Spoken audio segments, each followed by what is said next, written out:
Hi everyone, welcome to YouTube Worldview, where you have an opportunity to have your questions answered by President Paul Kagame of Rwanda. My pleasure.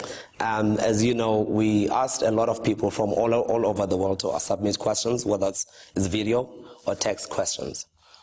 And the questions you will be getting today will be from a very diverse group of people, and the questions range from issues of the genocide. They also range the economy, the youth, regional integration, and we're just gonna inform a lot of young people who are very curious and interested about what's happening in Rwanda. Ulisesan Makinde from Baltimore in the US asks, what strategies have you used to bridge the division along ethnic lines in your country? What advice do you have for leaders in countries like Nigeria, Libya, DRC, Congo, and others that are currently divided along ethnic lines? And I think maybe to add to that question, also preventing those kinds of things from happening in the first place. Really, for a country to be divided on the basis of ethnicity or tribes or other lines, it takes bad leaders and bad politics. So if you start by recognizing that people have equal rights and people will be different, whether individually or groups, and still, even with that diversity, you can still have a general sense of direction that befits a country, a nation, and that you can, after all, harness this diversity for the common good. Therefore, people being different comes with certain benefits. It means people from their diverse backgrounds, they have what to bring to the table that is different from what the other one brings. So why not be sensible enough to say, we'll put our resources together for the common good. If it is security, it concerns everybody. If it is about development, it concerns everybody. If it is stability of any sense, it is in the benefit of everyone. So if you start from that point, then you have every reason to believe that the country can be united, as we are trying to achieve here in Rwanda after a tragic history. And we are seeing it working. So bad politics, bad leaders, and people who don't recognize that in a diversity, we have a lot of strength, and brought that, if that is brought together to bear on the different challenges that society faces, then we stand a better chance of overcoming such challenges. I think you raised an interesting point where you said it's bad politics and bad leaders. Then it appears then, because we seem to have on the African continent a bit of a problem when it comes to tribal issues. How do you think that, because it seems that maybe we have a leadership and political deficit. So how do we then develop good leadership and good politics? I think it's important to learn lessons. Mm-hmm. You see, how can problems go on our continent for such a long time? It means we don't learn lessons. Otherwise, there has been a lot in the history of this continent and our countries that we should have learned from, and therefore stop repeating mistakes. I mean, what does it take for us to understand that, say, corruption is bad, and there are ways to deal with the corruption? I mean, do we need any more lessons about poverty and how that affects families, societies, nations? And poverty deprives them of their dignity. and in fact, in the end, the lives of many are lost or are not valued as they should, whether at home or abroad, in which case that's how people become dependent. When you are dependent or patron on others, it means something has gone wrong. It means also that your value is degraded. So all of these are lessons that should challenge leaders to say we need to do things differently, and we can do things differently and get different results that we seek to achieve. So it's about, at every stage, for every generation, lessons should be learned from our history, and people should seek to do better.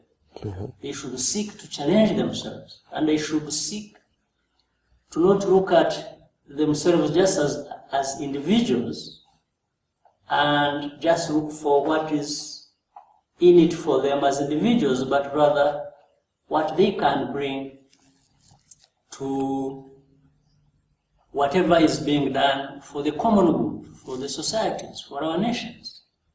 This is why young people need to grow up learning these lessons and therefore shaping their attitudes and behaviors that can deal with such problems.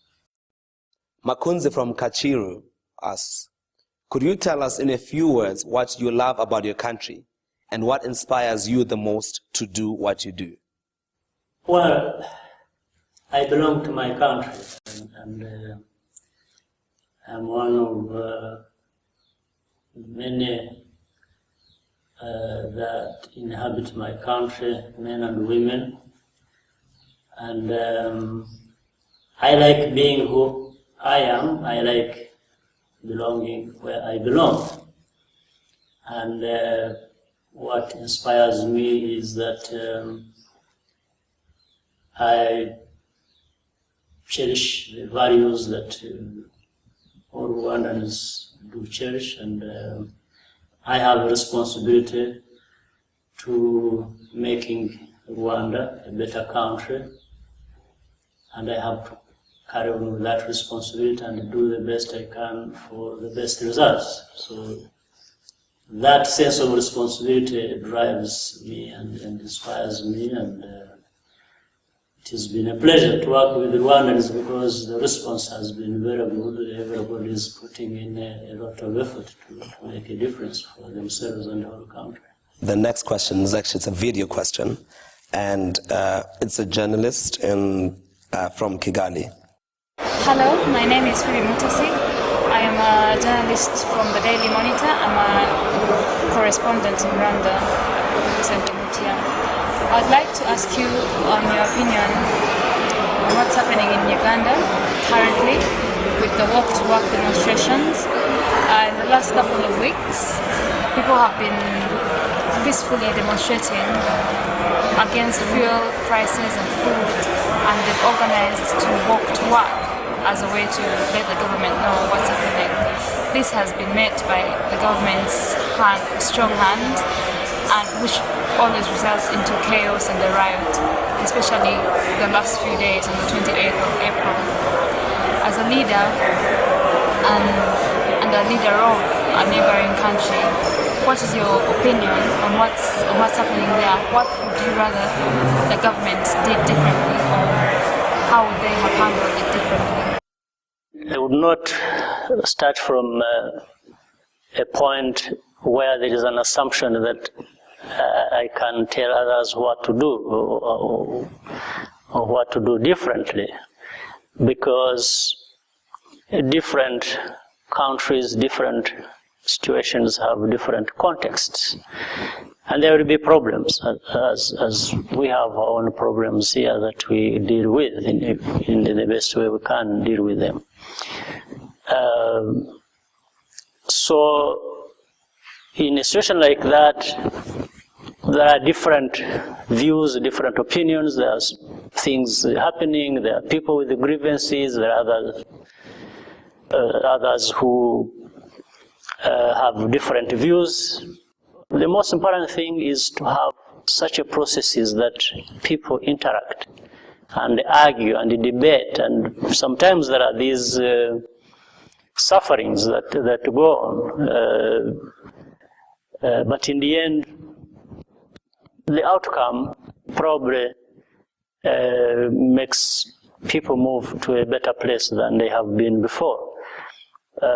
So I'm not unaware of what's happening in different places, including what the journalists see as in Uganda.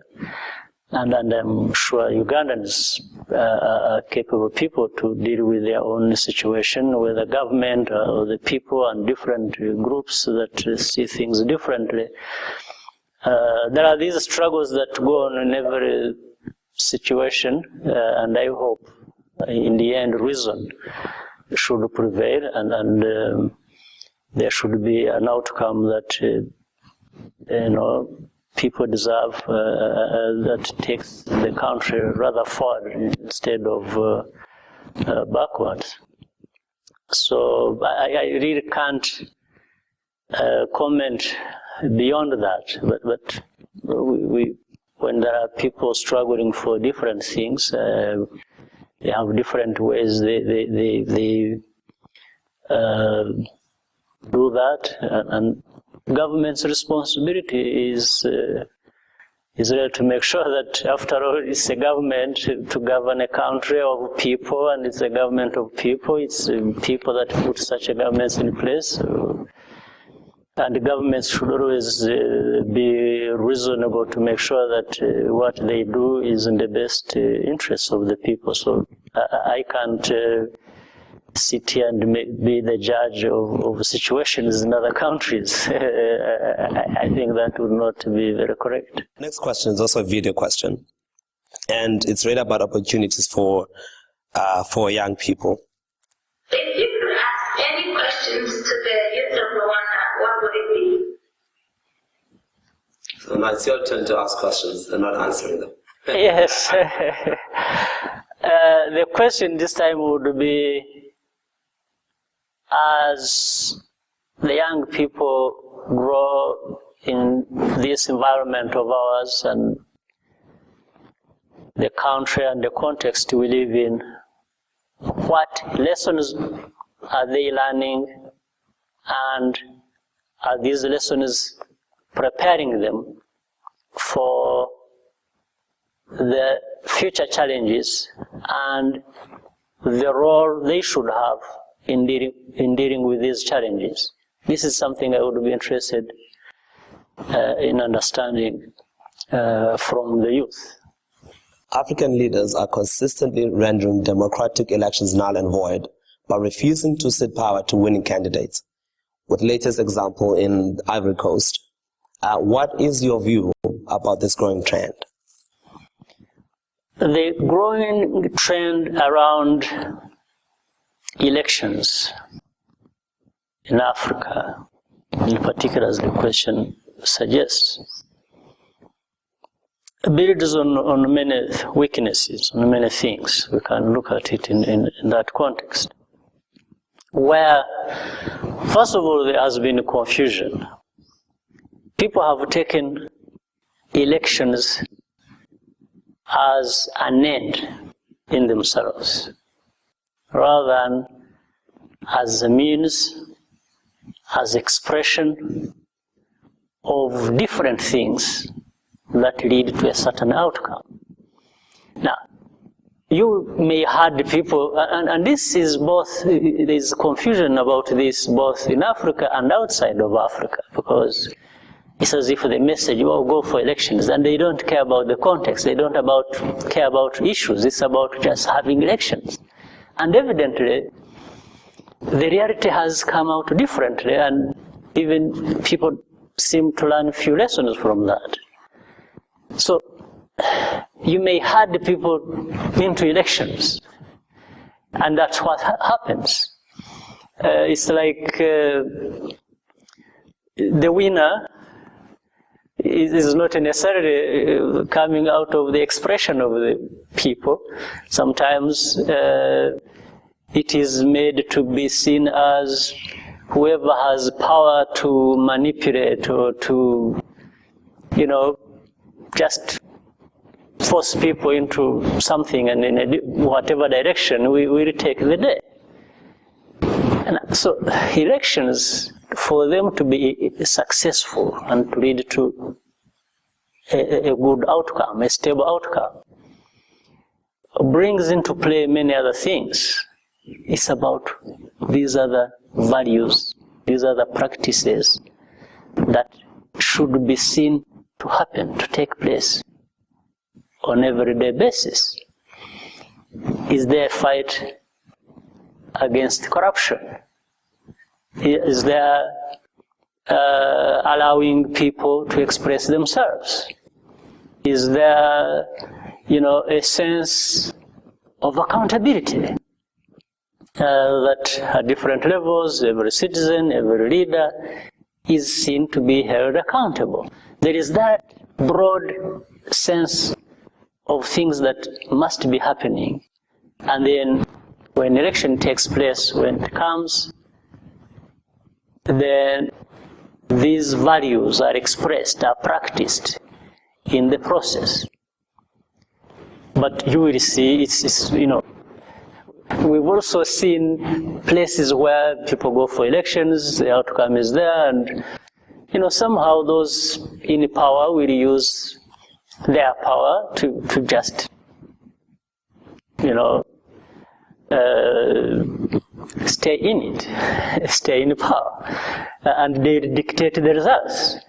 And even when that has been seen in places, sometimes people say, okay, there was this, but it was not enough, and then, so it's like people start saying, for reasons of stability, yes, there was rigging, there was cheating, but not enough.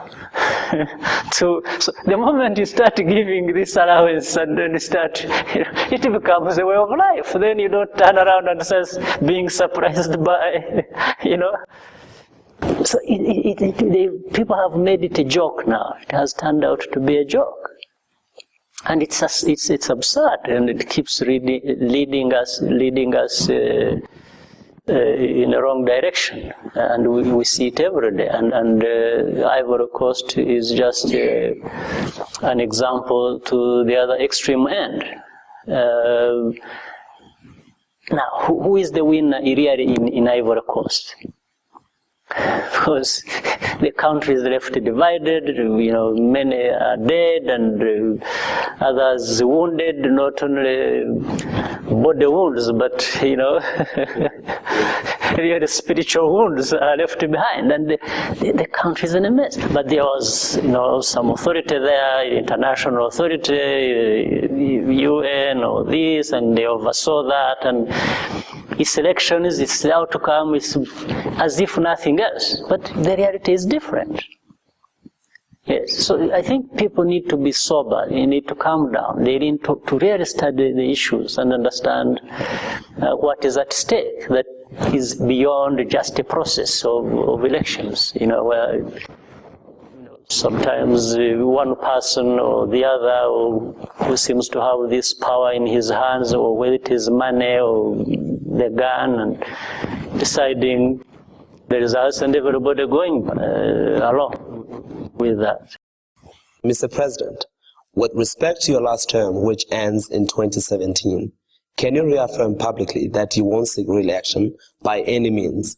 With respect to Victoire Ingabire's trial, how can you assure it isn't really politically motivated? Well, on the first question, I think I have again answered it very many times. But I just respond to this one as well. Come 2017, when the second term I'm serving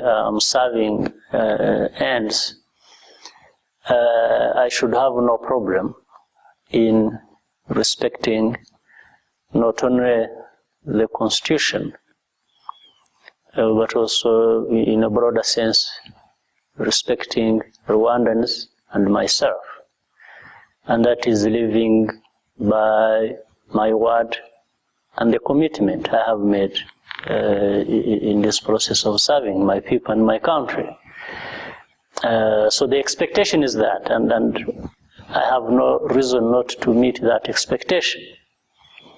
And for me to serve my country, I have served my country, by the way, even before I became president. So serving my country has nothing to do with being president. Only that when you are a president, you serve in a much higher capacity and in a broader sense, or probably the highest capacity you can serve in for your country. But I can still serve even after my presidency. I can still serve my country, in different ways. So there are all these things that come together, and while of course this question will be repeated all the time, which doesn't serve me very well to keep answering this question every day, every month until 2017. But if people are to believe me for the moment, and then we wait for when 2017 comes, people to say, but you told us this, but to keep answering it every day until 2017 is a big problem. Is a big diversion from. I'll just ask people. Stop asking this question. Yes, thank you. And for Ingabire, here again, some of these things. For people here in Rwanda, they understand this problem better. Again, we have explained this problem for a long time. Well, first of all, the assurance lies in the fact that the reasons for which this person, Ingabire, has been held accountable have been almost endlessly, again, being talked about, presented in the open. And the case is in the court of law. The trial processes have been in the general public. The facts have been presented about the case, the evidence, the history, the context, and everything. So it's only those who may not want to listen or to understand and believe what they are seeing or hearing that keep asking this question. So there is nothing hidden behind what you see. What you see is what it is about this case and about many things that happen here. So it's only a question of deciding to believe and also trust and the processes and the people and institutions, as we have honestly tried to build them and to serve the country the best way they can. So this case is in the open, it's in public. The history, everything has been put in the open. Yes, so it's about people deciding what to believe and how they look at things. The next question again is about the youth of Rwanda. Thank you, Mr. President, for allowing us to ask you questions. During your last visit in Kigali Institute for Science and Technology, you said students are drivers of change. How is education in Rwanda preparing students to be real drivers of change? What change would you like to see? It's from Ami in Sweden. Yes, students, young people of this country, and I believe of other countries, but I may confine myself to talking about my country, are certainly drivers of change, or rather that's even what we want to see them as. And we invest in them so that they actually serve as drivers of change. When we are empowering them, when we are investing heavily in education, when we are investing in the different programs, giving them skills, giving them even the kind of, or rather making them aware that there is a need for this new mentality, this new attitude that indeed they are the drivers of change, they are leaders of tomorrow, and therefore they have got to prepare for this responsibility.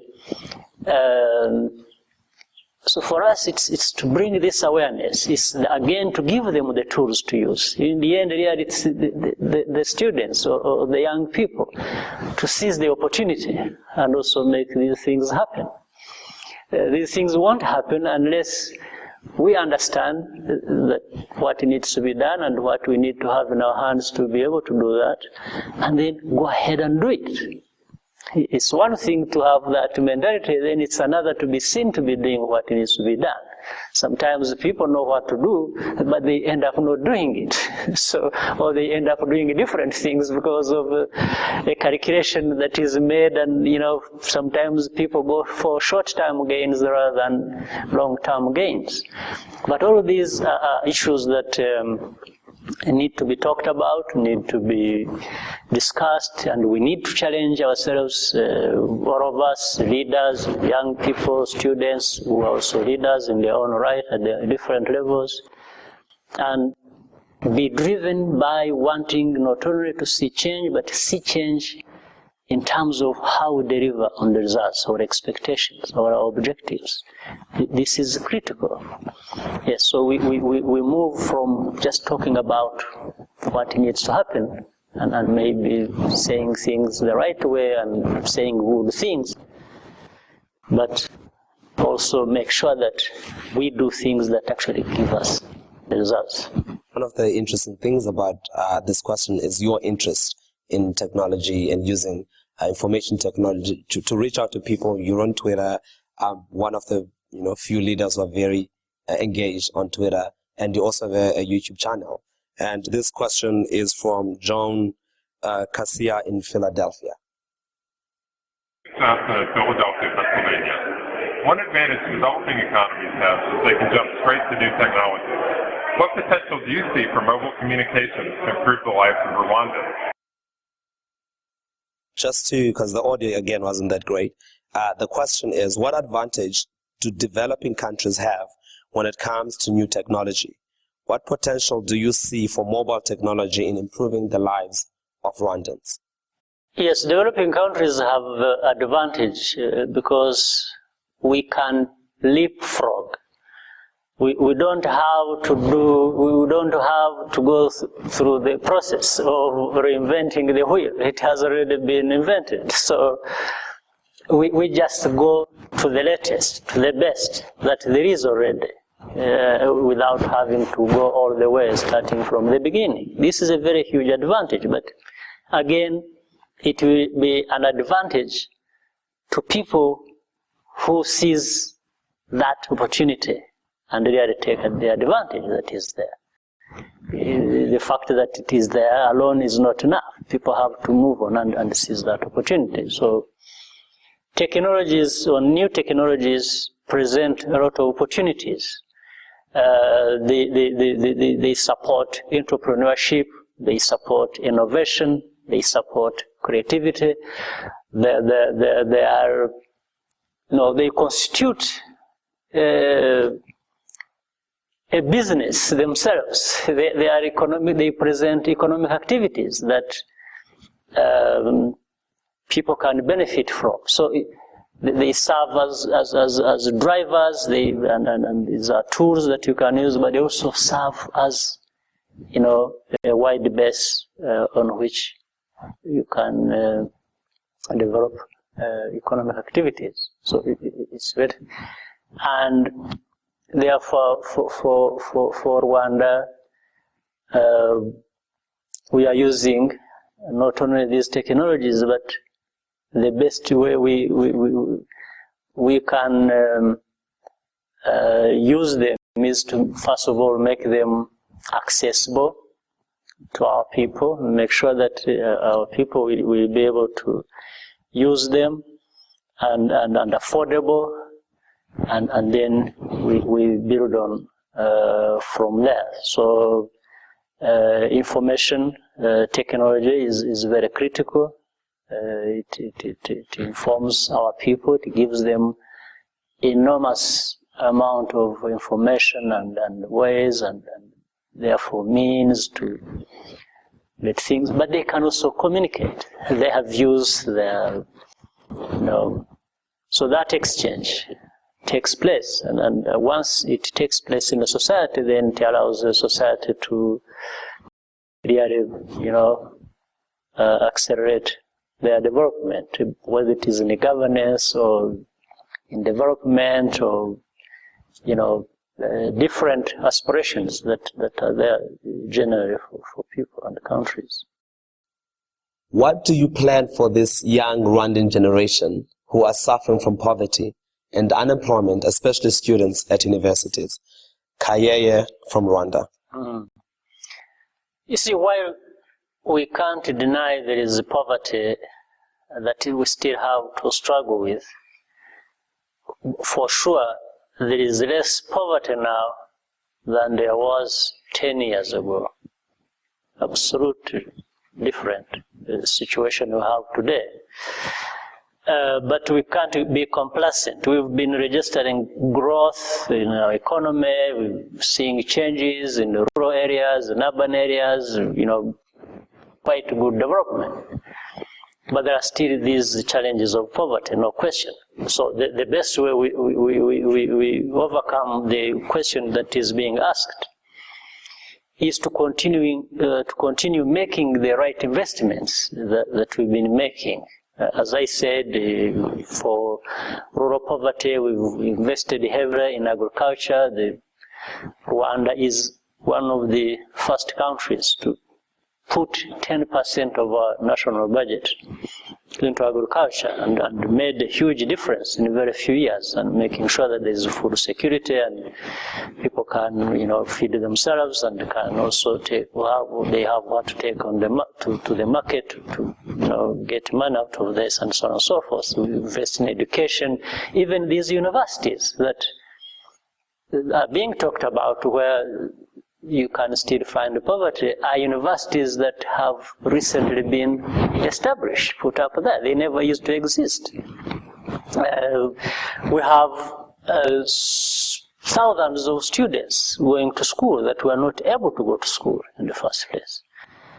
We have more people graduating and finding jobs. There are others who may struggle to find jobs, but we are also investing in the development of our private sector so that jobs can be found, and we are investing in technical and vocational training institutions and activities, and all to empower people, not only for them to be able to seek jobs, but even to create jobs. So it's a process. It's a process. I wish we had some way of shortening the suffering of our people that are experiencing poverty. We would want to do that, but we are doing the best we can, and I think with very significant progress.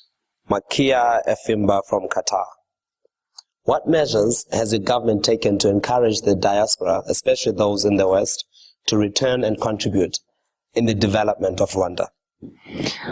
In fact, the diaspora has played a very important role in the development of Rwanda right from the beginning.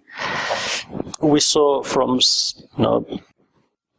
for the last 17 years, people who are living outside of our country in different parts and had benefited from the different opportunities to develop themselves and have come back to make their contribution to the development of the country, and they still do so.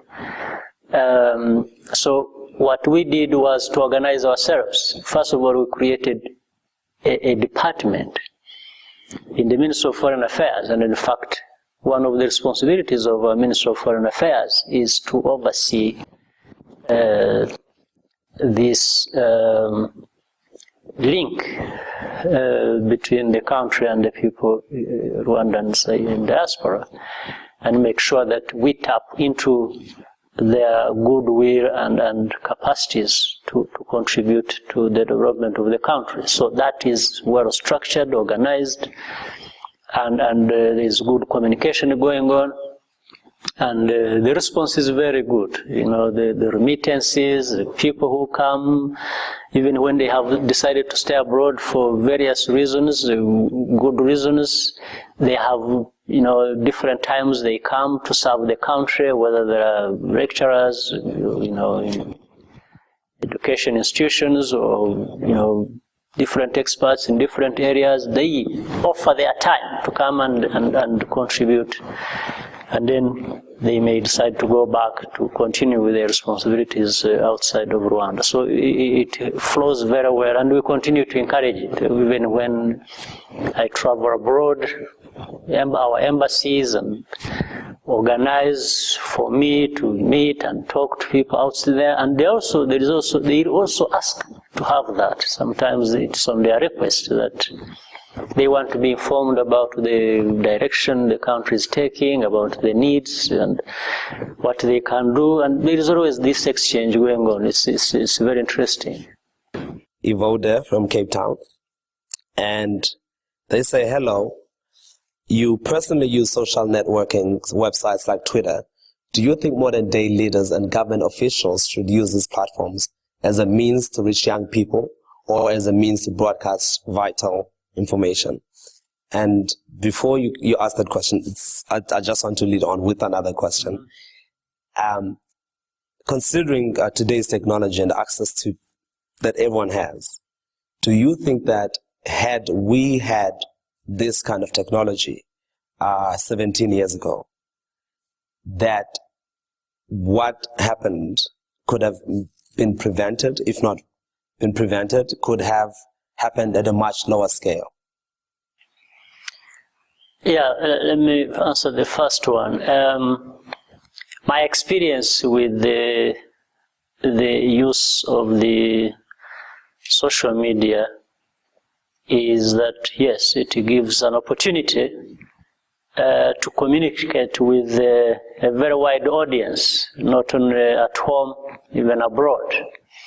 So it comes with a wealth of information and ideas, and really the whole value of connecting with the people. And in doing so, therefore, that provides a platform in which to really air your views, hear from other people's views. And it's very instructive indeed, even in the more probably subtle ways than the open ones. There is a lot that happens that is even not seen as such, but has very huge impact. So I entirely subscribe to making use of the social media, and I'm sure I'm saying I benefited. Maybe other people would benefit too. So the leaders in government and other leaders would certainly benefit. At least would be informed if they want to on many things, and it creates this healthy link with the wider audience globally, even not just domestically. Now, on the second question, which makes a lot of sense, I think, yes, there would have been, this situation would have been much better if we had the same tools that time, 17 years ago, because it would bring more awareness. It would be a process of mobilization for a good cause. But of course, this also means, I think it would be more positive than negative. I was going to say, even negative people could use it, to the same effect. But I think I would believe there would be more use for the better cause than really for such a negative ones as such. Because some of the activities that took place were hidden really from the eyes of the general public, or what it was called really wasn't what it was. So voices would have come out to say, no, what you say is really not what it is. It's something else is happening. And there would have been more people, challenging the wrong things that were happening. So in essence, certainly the matter would have been different. Yes. The final question. If you could dine with one person whom you have never met before, living or dead, who would it be and why? That's a tough one, because I haven't been thinking about it. I haven't been thinking about who to dine with, but certainly I believe in connecting with the people, in knowing people, in associating with people for different good reasons, and I'm sure, given that opportunity and the time to think about it, I would come with a list of those I would happily want to dine with that I haven't. But I have already dined with so many people, and some of them it's not because I thought about doing it. It has also just been a chance presented itself somehow, by itself. But there are others where I initiate that. But I haven't thought about those that I would so much want to, but I guess they are there. So next question, I will answer it. Thank you very much for giving the world's audience to have this opportunity to ask you questions, and we really appreciate it. And I really hope that we are going to have a much better insight into you, into Rwanda, and into how the country works. So thank you very much.